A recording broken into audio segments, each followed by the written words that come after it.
Doctor Shivarama ಕಾರಂತರು ಬರೆದಂತಹ ಬೆಟ್ಟದ ಜೀವ ಕಾದಂಬರಿ ಸಿನಿಮಾ ಆಗಿಯೂ ಮನ್ನಣೆ ಗಳಿಸಿರುವಂತಹ ಒಂದು ಅದ್ಭುತವಾದ ಕಾದಂಬರಿ ಅಂತಾನೆ ಹೇಳಬಹುದು. ಈ ಕಾದಂಬರಿಯ ಸಾರಾಂಶ ನೋಡುವುದಾದರೆ, ಈ ಕಾದಂಬರಿಯಲ್ಲಿ ಶಿವರಾಮ ಕಾರಂತರು ಯಾವುದೋ ಕೆಲಸದ ಸಲುವಾಗಿ ಊರೆಲ್ಲ ಅಲೆದಾಡಿ ನಡು ಮಧ್ಯಾಹ್ನದ ಹೊತ್ತಿಗೆ ಸುಬ್ರಹ್ಮಣ್ಯ ಊರನ್ನ ಸೇರ್ತಾರೆ. ಮುಂದೆ ಪುತ್ತೂರಿಗೆ ಹೋಗುವ ಕಾಡಿನ ದಾರಿಯಲ್ಲಿ ದಾರಿ ತಪ್ಪಿ ಕೆಳಬೈಲು ಗೋಪಾಲಯ್ಯನವರ ಮನೆಯನ್ನು ತಲುಪುತ್ತಾರೆ. ಗೋಪಾಲಯ್ಯನವರ ಮಗನಾದ ಶಂಭು ಕೆಲಸಕ್ಕೆಂದು ನಗರ ಸೇರಿದ ಮೇಲೆ ಮಲೆನಾಡಿನ ಬೆಟ್ಟದಂಚಿನಲ್ಲಿ ಮನೆ ಮಾಡಿಕೊಂಡು ಜೀವನ ಸಾಗಿಸ್ತಾ ಇರೋ ವಯಸ್ಸಾದ ತಂದೆ ತಾಯಿಯನ್ನು ಮರೆತು ಬಿಟ್ಟಿದ್ದ. ಆದರೆ ಇಂದಲ್ಲ ನಾಳೆ ನನ್ನ ಮಗ ನನ್ನ ನೋಡಲು ಬಂದೇ ಬರುತ್ತಾನೆಂದು ಮಗನ ಬರುವಿಕೆಯನ್ನು ಕಾತುರದಿಂದ ಕಾಯುತ್ತಿರುವ ಶಬರಿಯಂತಹ ಶಂಕರಿ, ಗೋಪಾಲಯ್ಯನವರ ಕಾಟು ಮೂಲೆಯನ್ನು ನೋಡಿಕೊಳ್ಳುತ್ತಿರುವ ನಾರಾಯಣ ಮತ್ತು ಅವನ ಕುಟುಂಬ, ದೇರಣ್ಣ, ಭಟ್ಯ ಇವರೆಲ್ಲರೂ ಈ ಕಾದಂಬರಿಯಲ್ಲಿ ಬರುವಂತಹ ಪಾತ್ರಧಾರಿಗಳು. ನಾಗರಿಕ ಜೀವನದಲ್ಲಿಯೇ ಮುಳುಗಿ ಹೋಗಿರುವ ನಾವೆಲ್ಲರೂ ಪ್ರಕೃತಿಯ ಹಸಿರು,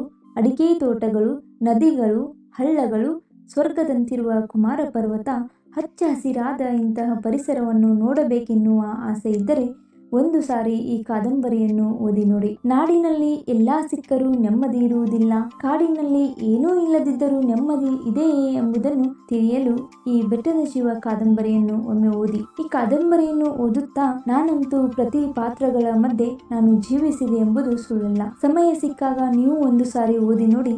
ಈ ಕಾದಂಬರಿಯನ್ನ ಓದ್ತಾ ಹೋದಂಗೆ ಇದರಲ್ಲಿ ನೀವು ಕೂಡ ಒಬ್ಬರಾಗಿ ಹೋಗ್ತೀರಾ.